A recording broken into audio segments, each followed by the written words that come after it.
Hello and welcome to the Bloodstream Podcast, a show serving the hemophilia, von Willebrand disease, and greater bleeding disorders community, brought to you by Believe Limited and Bloodstream Media, and made possible by our presenting sponsor, Takeda. I'm your patient, advocate, and host, Patrick James Lynch. And I am your other host, also a healthcare advocate, also a nonprofit nerd, Amy Board, reminding you to please speak with a healthcare professional before making any treatment decisions. On today's show, Amy and I will present hematologists Len Valentino, Robert Sidonio, and Jonathan Roberts, weighing in on the state of science in bleeding disorders right now, with audio from the Science Fair hosted session during National Hemophilia Foundation's Bleeding Disorders Conference at the end of last month. The three bleeding disorders medical experts provide some top-line updates across the disease and disorder spectrum and share information on resources and additional meetings dedicated to sharing out this information. I love that we're able to run this here on the podcast, and a huge shout out to NHF, of course, for providing the audio from that session. Yes. Very cool of them. Good call, Amy. Thank you, NHF. Much appreciated. Thanks as well to Spark Therapeutics, the founding sponsor of the Science Fair. Thank you for enabling our work. Listeners can, of course, check out the Science Fair in its virtual format at virtual.thesciencefair.org, or you can just go to thesciencefair.org and click something that'll bring you there. And you can explore more of the science behind gene therapy research by visiting hemophiliaforward.com.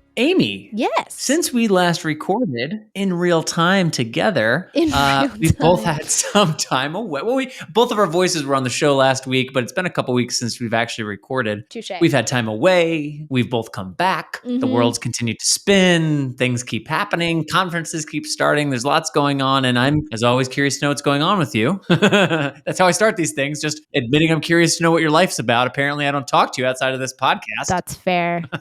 That's fair. I had a full-blown week off for the first time in a long time, which felt really lovely. And we did a camping trip. We did a road camping trip to Yellowstone and the Grand Tetons National Parks. My boyfriend Rob and I are huge national park enthusiasts. You know, we're one of those people, we have like a thing hanging in our house with like checked off all the ones that we've been to because we're nerds.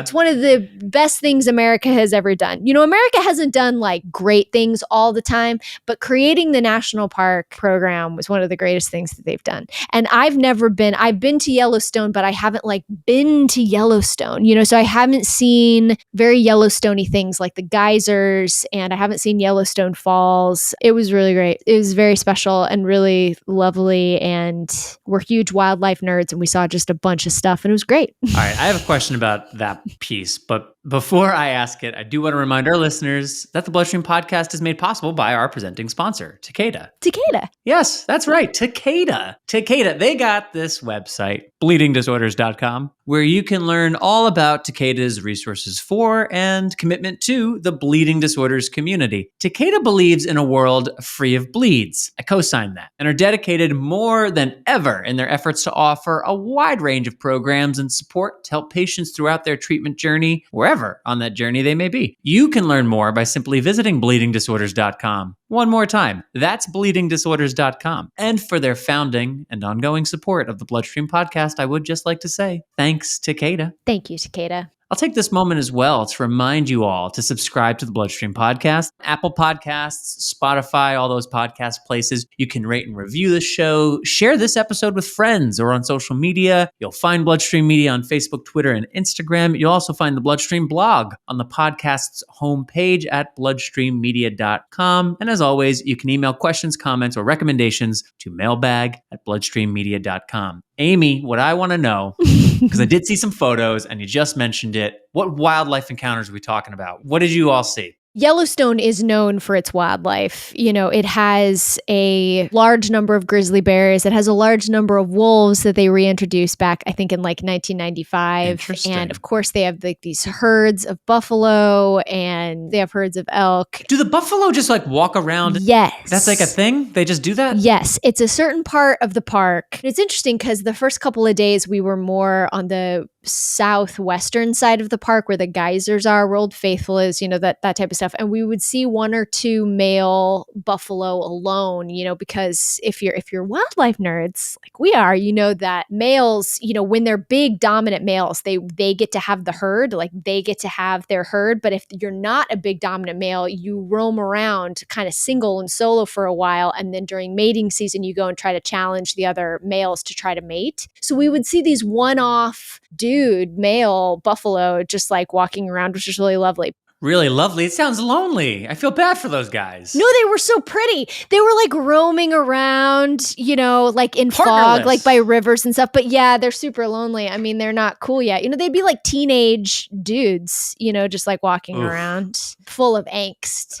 Low-key brutal. Yeah, I know. You could tell they were like super angsty. Yeah. But then when you went to like the northeastern part of the park, that's where the herds are, and they don't give a flip. Like they will walk in front of your car. There was a mother buffalo that like had her little calf following her, and like the calf almost got run over, and like the mom didn't even bat an eye. Like just it was crazy, but they're everywhere. Wow. Up there. And that's where you see the big stuff. Like the wolves are up there. We did see a grizzly bear, but we saw one from the road, and he was like miles and miles and miles away. So he was just like a little speck, but we did see him. That's good. Yeah, but that's good. You don't need him. Like there's definitely a line. No, Patrick, we wanted him up close, man. We wanted to like see one literally right in front of our car. We saw black bears right outside of our car. But a grizzly bear, you don't got to play those games. Why do you need it right outside the car? That just seems like the beginning of a movie. It does, but it's so cool. Like if Jurassic Park was a real thing, like I'd go to Jurassic Park. Oh no. I am a wildlife nerd. Like I love it more than anything. Both Rob and I did. Like getting up the chase, we would get up at like 4:00 in the morning and go. We would drive into the park. It was all dark, so we would be there for sunrise so we could see like the animals when they were moving around. And we would go. And on stuff like this, it's like going on a safari in Africa. You see like a bunch of cars, off to the side of the road, and you get so excited. You're like, what's over there? What's over there? What's over there? And then you drive up and like you're getting out and you're like, hey, what are you seeing over there? And people are like, oh yeah, there's some wolves like eating a carcass in a river. And you're like, what? I mean, it's so fun. Wow. What was your most breathtaking or jaw-dropping moment on the trip? We saw a male elk with a huge rack of antlers. He was walking on a little inlet on Lake Yellowstone. And because of the fires in California, it was very hazy. It just made this beautiful gray haze behind him. We were able to be on the beach, and there was water in between us and his little inlet. So we weren't worried about him coming over, but we were close enough where we could like watch him in earnest. And there were only several groups of people there. Like it wasn't really crowded. And he just was, I'm getting goosebumps just thinking about it. He was just majestic. Rob is a professional photographer. So Rob, of course, was taking photos. It would be worthless for me to take any photos on my phone. So I just sat there and just kind of experienced him. He like posed for Rob for a while, just like posing. There were like some trees on this little inlet, but he like just walked across and gave us a show. And he was majestic. His antlers were big enough, he's just about to lose them, here in this fall season, like after mating season, they shed their antlers and then they regrow them. So you could tell it was heavy. He was all alone and he was majestic. It was really beautiful. And if you go to Rob's Instagram, for those of you that are wildlife nerds, because he is a wildlife nerd photographer, at the Rob Bradford on Instagram, you can see a photo of our elk dude. And a lot of other beautiful photos of nature and animals, and there's a lot of great landscape and other photography there at the Rob Bradford on Instagram. That sounds very restorative, very cup filling. Did it do what you had hoped that time away and time like that would do? Yeah. We drove there. We drove from California here in LA to like southern Montana to get into the park. And then we drove back. We had one 13-hour day when we drove to Mammoth Lake. So it was just ridiculous. And it's so relaxing for us. We thought we would struggle, like, okay, we're just going to have to like grin and bear it that we just have these long days. And we just loved it. It was really lovely. What about you, friend? I know you had family time. You went back east. We did the family thing. Yeah, we were in Ohio, Natalie, Vivian, and I, for like 6 days over the Labor Day weekend with a couple days on either end of that. So Vivian's now been on a total of 7 planes because it was 2 each way to get there. So she's up to 7. She turned 7 months this week. So I'm just going to say it. Since she was born, she's been on more planes than I have. she's been on more planes than a lot of people since she was, including me.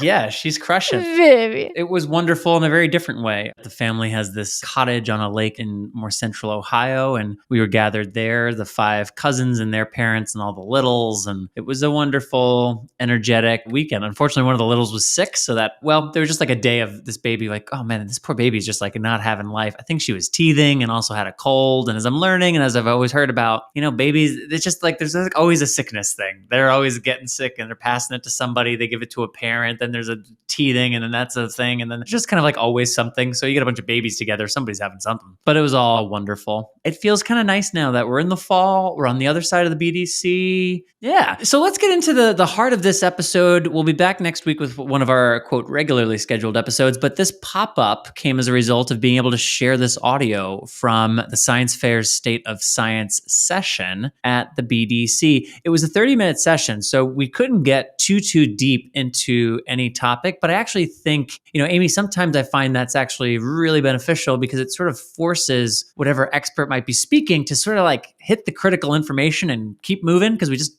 don't have time. Yes, and you don't have to lose everybody, and like doctors can go off and then all of a sudden, they'll be really great for like 2 minutes and then all of a sudden they're like, can't follow, A few too many pages into the chapter. Yeah, and it's like, you used a word, I don't know what that means, I don't know what that word means, I'm lost, I'm done. So hopefully that's not the experience, listeners, that you'll have now. I think the 30-minute session moves pretty well. So yeah, Dr. Len Valentino, President, NHF CEO, and then Drs. Robert Sidonio and Jonathan Roberts weighing in on hemophilia, VWD, rare factor deficiencies. And then for those who are listening in real time, you'll also hear them talk a bit about the State of Science Summit that NHF is hosting that's taking place in real time right now and will be available to watch on replay for those who are interested and registered. So enjoy this discussion. Hopefully there are a couple things here that pique your interest, and hopefully you know where to go next for more information about those things. There'll be links in the program notes. If you hear things mentioned in the audio, check the program notes for those links. And that's that. So without further ado, please enjoy the Science Fair presents The State of Science in Bleeding Disorders with Drs. Len Valentino, Robert Sidonio, and Jonathan Roberts.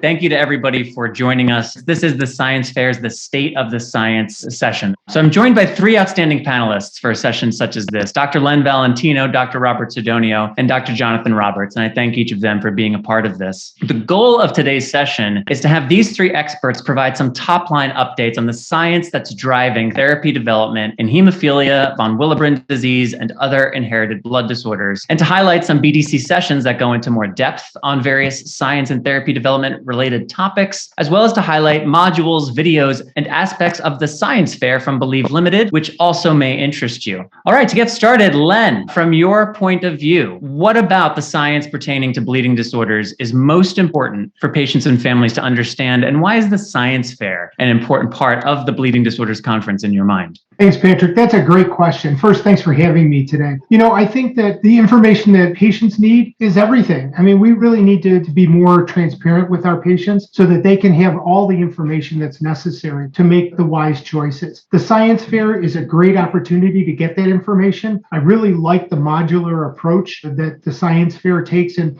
it allows people to migrate through the Science Fair. I love the videos. The videos are amazing, and I think it's a great opportunity for people to learn at their own pace and really create their own learning curriculum and do it at the pace that they feel most comfortable. And then take that information, go back to your healthcare professional, talk to your hematologist at your treatment center about the information that you learn.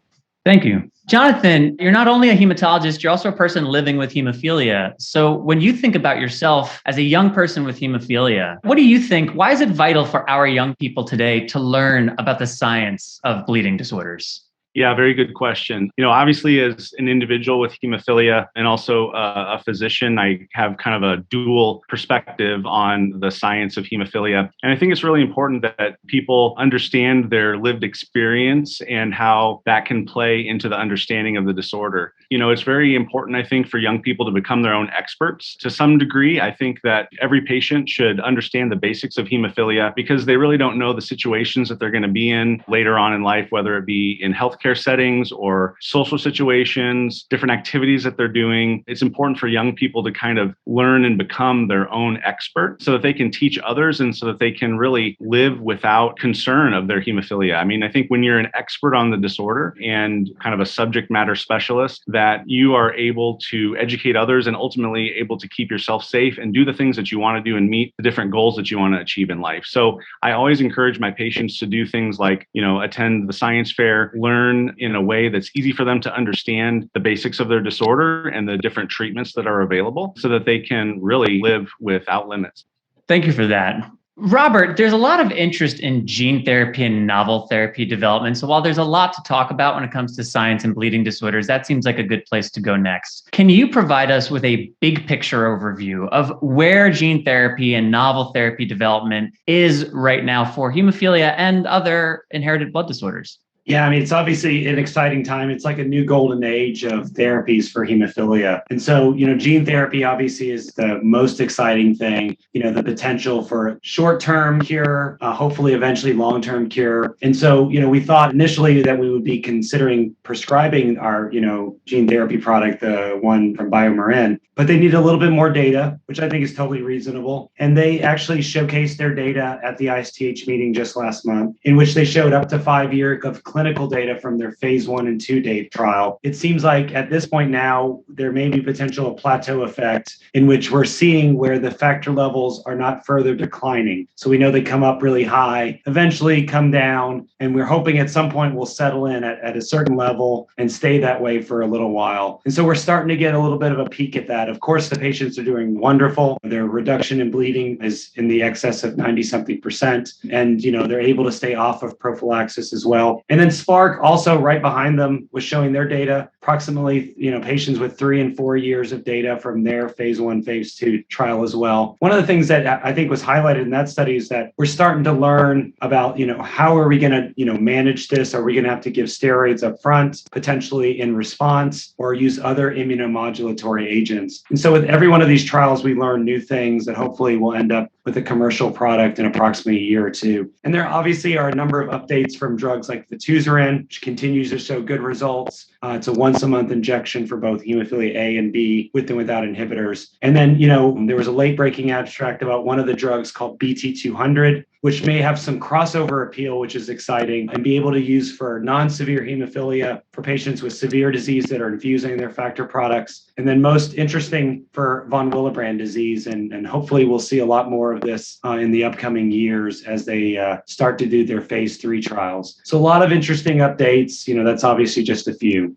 Thank you for providing those. As you said, there are a lot. I will mention when you go into the exhibit hall, that's where you will find the science fair. So if you're interested in checking out what the science fair has to offer, you go into the exhibit hall, and in the bottom left corner, you actually see it says Believe. It's the beginning of Believe Limited to the science fair. You click that and you can take the self-guided tour if you'd like to check out the whole thing, which I recommend. But if you're specifically interested in, say, our animated video demonstrating how AAV gene therapy works, or in reading the expert quotes and infographics on our oversized trifolds, then once you click into the science fair, you can X out of the introductory video and click on the gene therapy and the future module to learn more. I would like to thank Spark Therapeutics for their support of the science fair as well. Len, I want to go to you next. That was a really helpful overview. And as Robert said, that's just a few of the many updates that are available. But what I'm curious to know from your point of view, what is it that patients and families, what does this actually mean for patients and families? All of this science and development,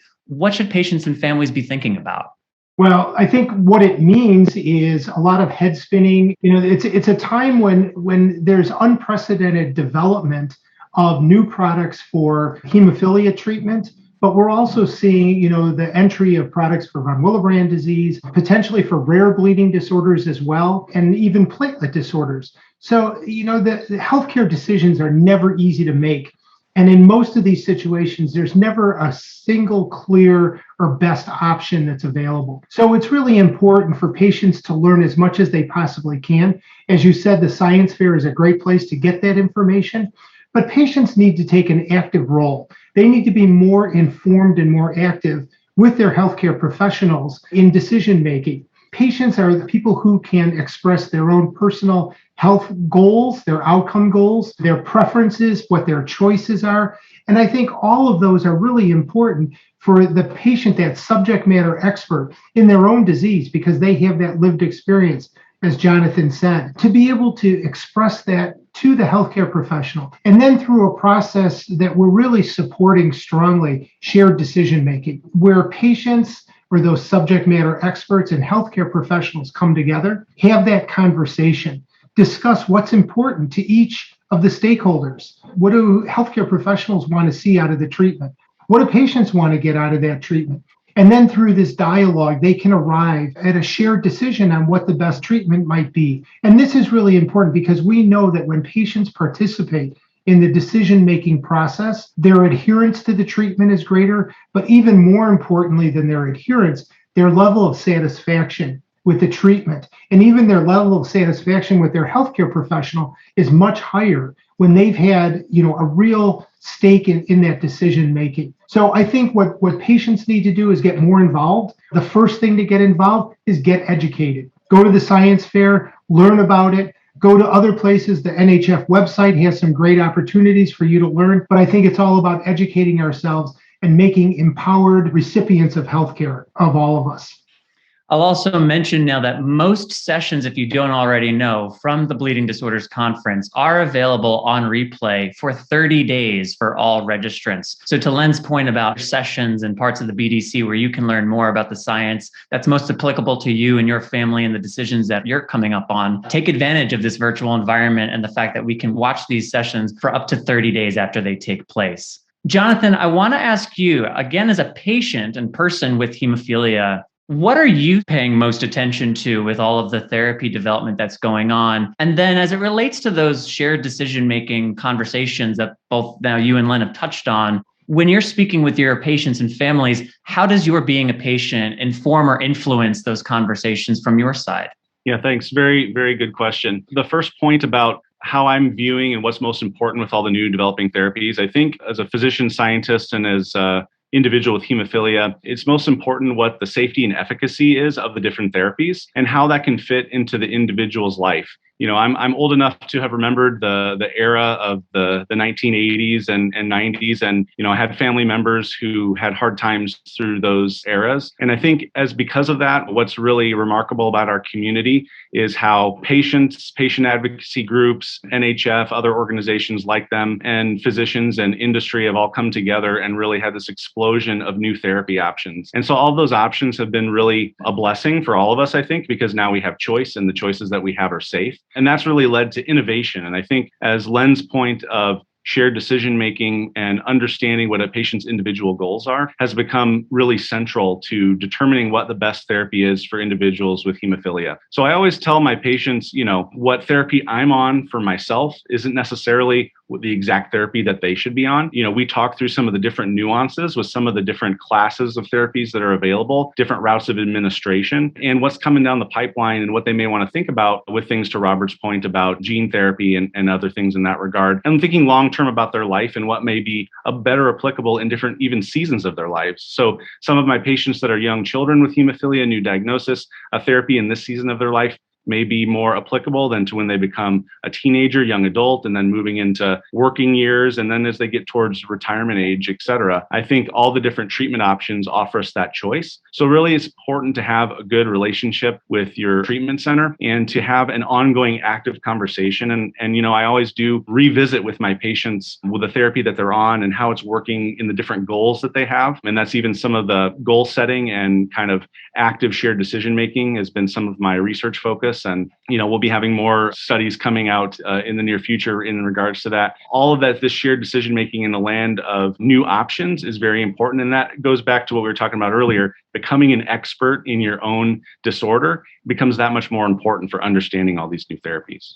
I'm glad you spoke to that idea of seasons as well, because it's a reminder that life isn't static and that our treatment needs, the goals that we have that are informing some of the treatment and regimen decisions, these things change. And as they change, we just need to identify those changes, communicate about them with the appropriate people in our decision-making process, and account for what those changes mean to the options in front of us. When you and I were young, there was not nearly the options that there are now. So depending on what someone's goals, lifestyle is today, there might be an option they're not aware of if they don't speak up about their goals or if they don't get educated on what all is happening scientifically. I want to again point out a part of the science fair that may be of interest. The first two modules are titled Factor VIII and Friends, Reviewing the Clotting Cascade, and in particular, the intrinsic pathway, followed by Hemophilia B. If you take the self-guided tour that myself and the animated Dr. Morales, and that's literal, it's an animation, it's not just a very gesticulated person. The tour that we lead will take you through the entire science fair, starting with those two modules, but you're also welcome to X out of that tour and click around the modules as you see fit. And there is a quiz at the very end if you'd like to take it. If you ace your quiz, there's a cool sciencey gift that you are eligible for. There's a carrot at the end of the stick. Robert Sidonio, I want to shift focus now to you. You spoke briefly in that treatment overview about some developments that are, and correct me if I'm speaking off a little bit, there's some treatment development in hemophilia that's showing it may have some benefit in von Willebrand disease. Could you maybe share a bit more the state of science and the treatment landscape for von Willebrand disease? There's been a lot of activity around von Willebrand disease and the guidelines in the recent past. So where are we? Give us a snapshot of where we are scientifically in von Willebrand disease today.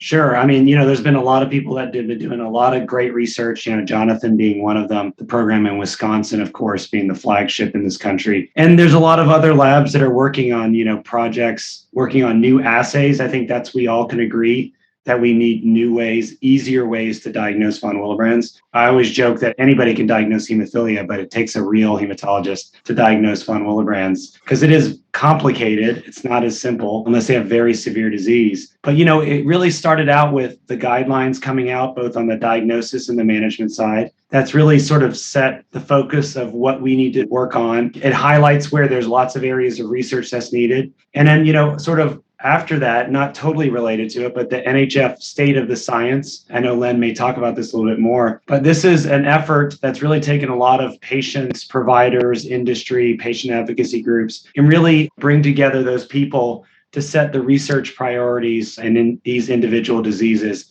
And myself and Veronica Flood are co-chairing the von Willebrand one, and hopefully people will like our research priorities. And the meeting is coming up where you'll hear more about this. Obviously, it's one of the many collaborations. Ultimately, you're starting to see some more interest in von Willebrand's. You're seeing some new products or products that have been on the market trying to seek an indication for prophylaxis, Vonvendi being one of them. So hopefully we'll start to see some of that data soon as that data is matured. Will8 also has completed their prophylaxis study as well. And so we should be seeing some data from that as well. And then we're also excited about new products, one of them being BT200. It's very early in development, but they showed some data from as a late-breaking abstract at ISTH. It's a sub-Q pegylated aptamer that at a particular dose seems to reduce the clearance of VWF, thus elevating the levels. There's some nice examples of patients having their levels pushed into the almost normal range. And it may have some crossover appeal for those with non-severe hemophilia A as well. So, obviously we're interested in as many people trying to invest time and money in this, including other companies that are targeting protein S as well as a potential target to improve hemostasis. So there seems to be more interest, hopefully more people entering this space, which is very exciting. Thank you for providing that. And I do want to give Len you the opportunity to speak about this State of the Science Research Summit. We'll talk about rare factor deficiencies too in a moment, Len, but before we get there, tell us a little bit about this summit and what's taking place there. Yeah, so the Research State of the Science Summit will be held in September 12, 13, 14, and 15. It's a virtual event. It's free to attend, and everybody and anybody can attend, including people in our community, as Jonathan referred to, the subject matter experts, the patients. We really want to amplify the patient voice and ensure the research priorities that the groups create are really focused and seated in the gaps in care that people experience. There's 6 working groups that we convene. The first one is in hemophilia, that's addressing research priority questions in hemophilia A and B. The second one that Robert mentioned that her and Dr. Flood are co-chairing is in von Willebrand disease, platelet disorders, and other mucocutaneous bleeding disorders. The third one is super exciting, and that's in rare and ultra-rare bleeding disorders, and that's being chaired by Dr. Shapiro and Nugent. And I think that's a real opportunity for us to understand more about what the gaps are in care for rare and ultra-rare bleeding disorders.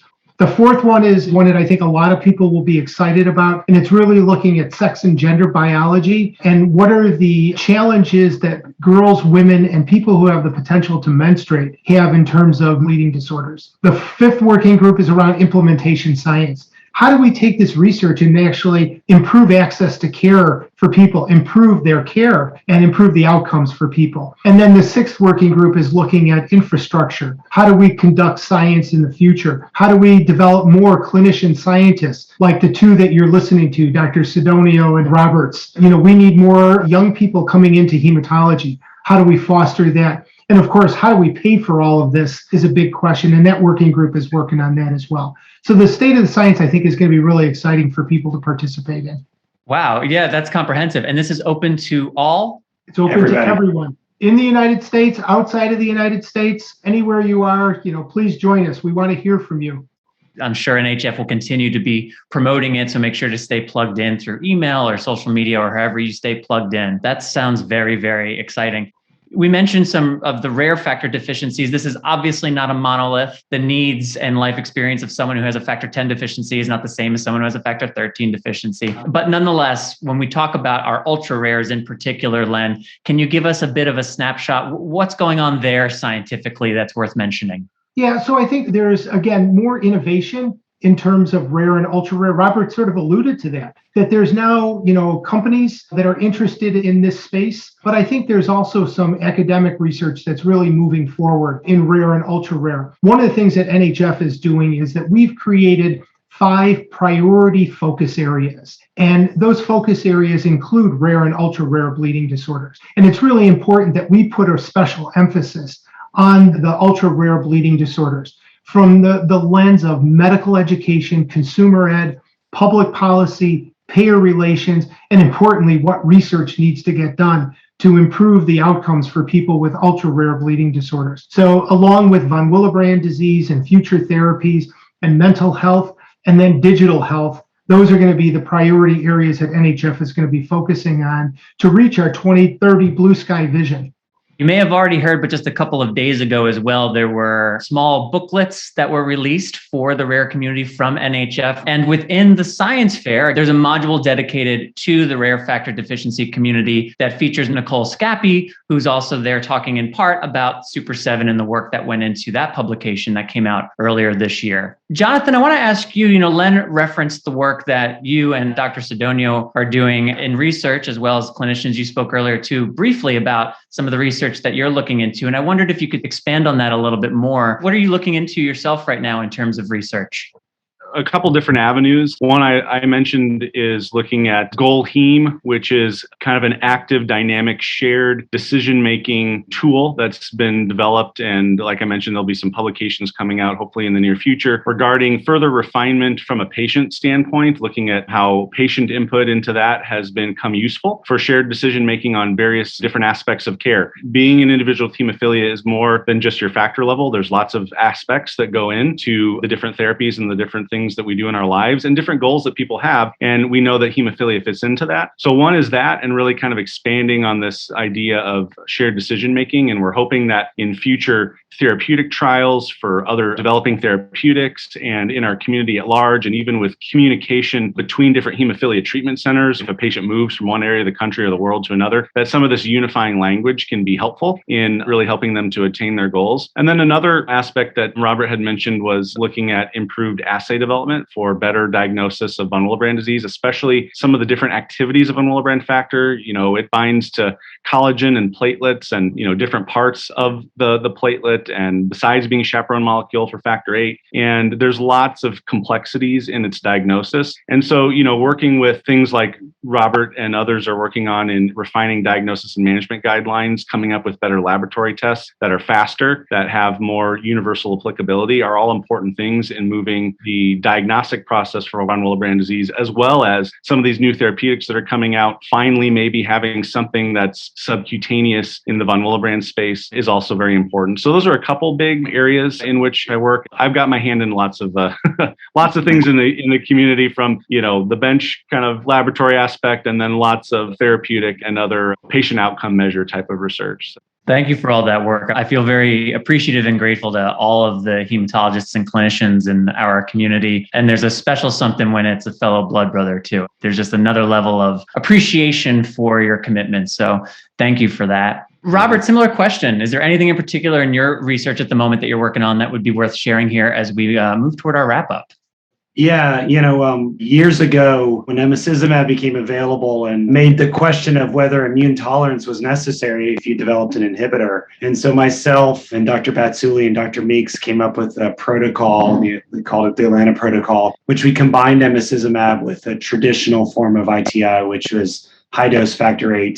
And we're giving that approximately 3 times a week. So Dr. Batsuli has recently shown that data updates recently at a previous meeting. And we currently have 2 open trials looking at this. We've done it at our center. We've actually successfully tolerized a patient who was on his 5th attempt at ITI, and can imagine how grueling that was for him. And he's not even an adult yet. This time looks like it's sticking. It looks well. We're working on getting the trial going. This is international efforts. These are things that are going on. And if you look on clinicaltrials.gov, one of them is called EmiPups and Nuvic ITI and Motivate study. So those are where I'm spending a lot of my energy on it right now. A number of other studies, but I'm really trying to get those going because we want to answer those questions for the community, whether it is worthwhile doing ITI, but obviously a different version, not your grandfather's ITI. So, yeah, I remember my version of it, but that's a story for another day. Len, I want to give you the final word in just a moment. Just before reminding everybody, most sessions from BDC this year are available on replay for 30 days. So if there's any session, whether it relates to the science or some psychosocial component of life with a bleeding disorder, take advantage of the fact that these sessions are available for 30 days. The science fair, we've got modules and videos and all kinds of assets for you to interact with to try to make the science come to life in maybe a more animated and light way than it often does. So lastly, Len, before we wrap here, any final words on the state of science and bleeding disorders, the BDC, or the upcoming summit that you would like to touch on?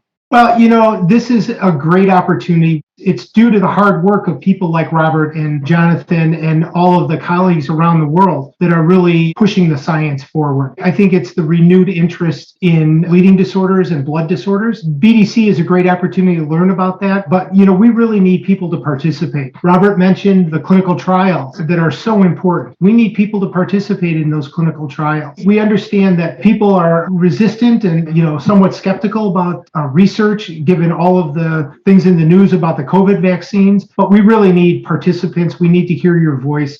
We need to understand everything that you want from science in the future. So, we're here to support you. The National Hemophilia Foundation only exists because there's people who have bleeding disorders. Our vision is a world without inheritable blood disorders. I'd like NHF to go away at some point, right? When we have cures for inheritable blood disorders. So that's the bottom line. That's why I'm really grateful for people like Robert and Jonathan for doing the hard work. And Patrick, for you and Believe Limited for really supporting the community in that educational endeavor to make sure that they have the tools that they need to make smart decisions.